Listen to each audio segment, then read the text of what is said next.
বাংলাদেশে পাচারের পথে পাথারকান্দির হাতিরগোল ভিডিপি কর্মীদের হাতে আটক দুটি মহিষ।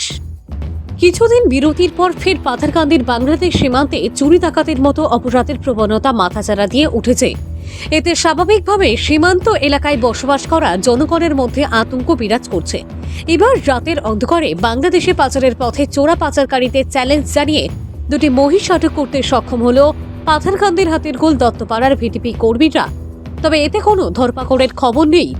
অভিযোগ মতে ভারত বাংলা সীমান্তবর্তী এলাকায় বেশ কয়েকদিন যাবৎ শুরু হয়েছে গবাদি পশু সহ বাইক পাচার।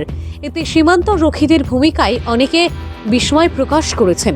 বৃহস্পতিবার রাত প্রায় 1 ঘটিকার সময় পাচারকারীদের কাছ থেকে দুটি মহিষ আটক করতে সক্ষম হয় স্থানীয় ভিডিপির কর্মীরা। এ মর্মে ভিডিপি সম্পাদক প্রীতম দত্ত জানান, পরবর্তীতে আটক করা দুটি মহিষকে পাথারকান্দি পুলিশের হাতে সমঝে দেওয়া হয়। স্থানীয় ভিডিপি কর্মীদের এহেন তৎপরতায় সন্তোষ ব্যক্ত করেছেন এলাকার জনগণ। ভানুচন্দ্রের রিপোর্ট, আসাম প্রাইম নেটওয়ার্ক।